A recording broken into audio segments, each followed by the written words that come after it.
6 aturan baru MotoGP 2022. Assalamualaikum warta Global Lover, salam sejahtera bagi kita semua. Bagi kawan-kawan yang baru berkunjung ke channel ini, silahkan di subscribe, like, komen, and share sebanyak-banyaknya, serta hidupkan tanda lonceng. Motor MotoGP era kekinian makin penuh dengan inovasi yang membuat performa motor dan top speed di lintasan semakin meningkat. Akibatnya kompetisi di trek tertentu menjadi sangat panas, bahkan cenderung berbahaya. Dikutip dari Asphalt & Rubber dan laman resmi MotoGP, berikut beberapa aturan baru yang mulai diterapkan tahun ini. 1. Usia minimal pembalap makin dewasa. Untuk Moto3 dan Moto2, usia minimal pembalap adalah 16 tahun. Sementara di kelas MotoGP, pembalap minimal berusia 18 tahun.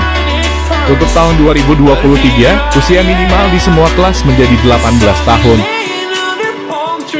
2. Waktu kualifikasi berubah dari 107% menjadi 105%. Mulai tahun ini, pembalap di semua kelas harus mencapai waktu setidaknya 105% dari waktu yang dicatat oleh pembalap tercepat di sesi latihan bebas atau kualifikasi. 3. Ukuran baru untuk rem cakram yang digunakan. Aturan teknis yang mulai berlaku tahun ini salah satunya ukuran cakram rem.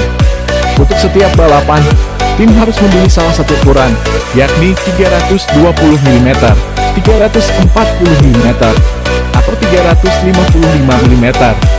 Ukuran cakram yang diperbesar tentu sebagai respons terhadap masalah pengereman yang terjadi di beberapa sirkuit seperti Red Bull Ring di Spielberg.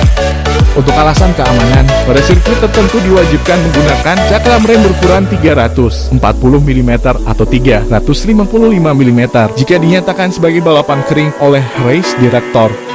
Ketentuan ini berlaku di sirkuit Motegi, Spielberg, dan Buriram. 4. Bagian aerobadi motor harus dilaporkan dengan model 3 dimensi CAD mulai tahun 2022.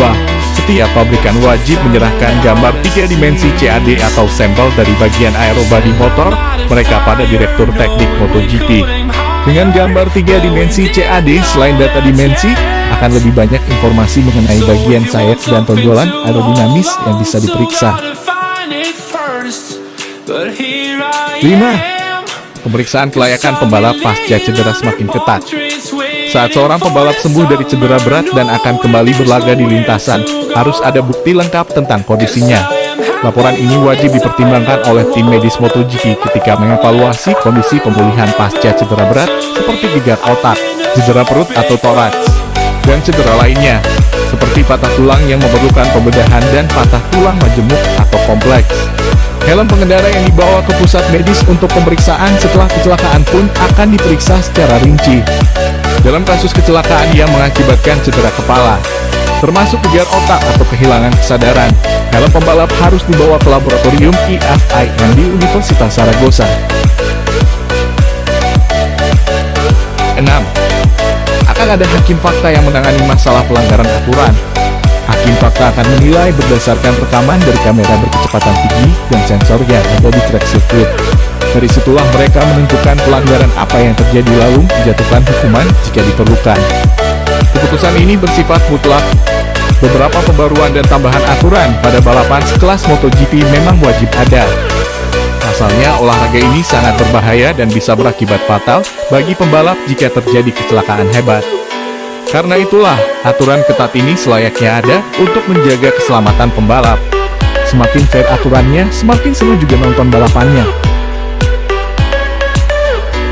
Demikian informasi yang bisa disampaikan Warta Global. Semoga kita selalu diberi kesehatan oleh Allah Subhanahu wa Ta'ala. Amin. Wassalamualaikum warahmatullahi wabarakatuh.